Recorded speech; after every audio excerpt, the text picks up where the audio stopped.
Bonjour monsieur, bonjour chers camarades. Dans ce travail pratique, je vais présenter l'automatisation des services pour la partie système. Donc avant tout, nous avons d'abord l'automatisation. Pour vérifier l'état d'un service, nous allons taper la commande système, et statut SSH. Donc voilà l'exécution. Donc cette commande permet de vérifier l'état du service SSH. Elle indique si le service est actif, arrêté ou en erreur. Donc voilà, c'est le rôle de cette commande. Nous avons aussi le démarrer d'un service. Donc, nous allons taper la commande sudo. Donc voilà la commande qui est inactive. Donc pour démarrer, nous allons taper la commande sudo system install SSH. Donc nous demande le mot de passe. Voilà ici, cette commande démarre le service SSH.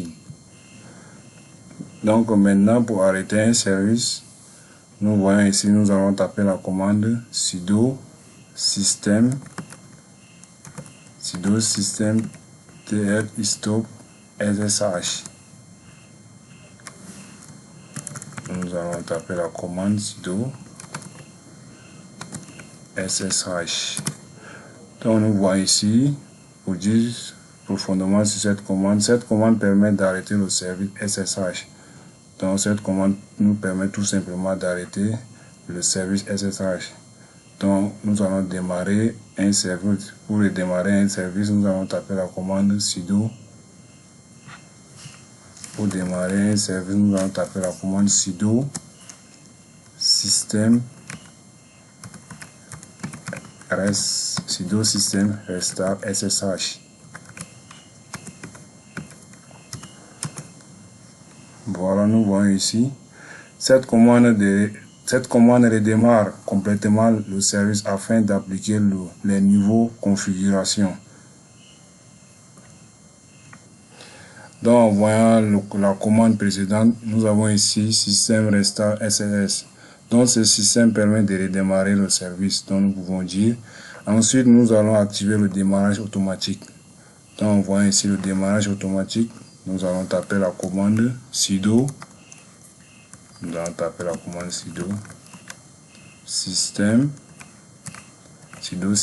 enable SSH. Sudo system NH. Donc c'est en exécution. Donc nous avons ici. Donc cette commande permet le redémarrage automatique. Donc nous pouvons dire cette commande configure aussi le service SSH pour qu'il démarre automatiquement à chaque démarrage du système. Donc en global, cette commande permet de configurer le service SSH pour qu'il démarre automatiquement à chaque fois le système. Donc pour vérifier aussi le service actif, nous avons aussi les commandes qui sont, par exemple, nous pouvons prendre la commande système. La commande système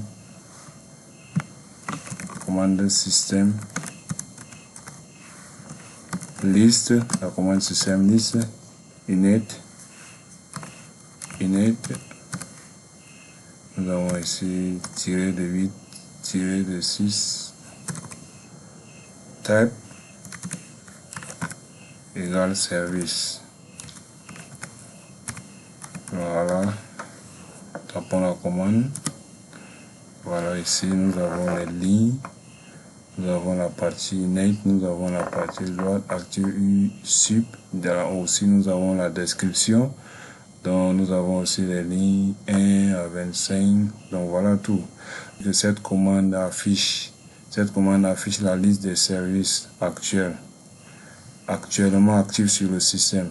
Donc voyons globalement sur l'exécution, nous avons ici les modems, manager, les services, les networking, tout ça quoi. Donc cette commande affiche la liste des services actuels actifs sur le système. Donc voilà, il peut. Ok, on voit ici, on voit la commande précédemment, sudo système reste à SSH. Donc nous avons ici la commande enable. Donc ça permet d'activer le service, ça permet d'activer le service. Donc nous voyons ici le service qui est déjà activé aussi. Nous avons aussi la commande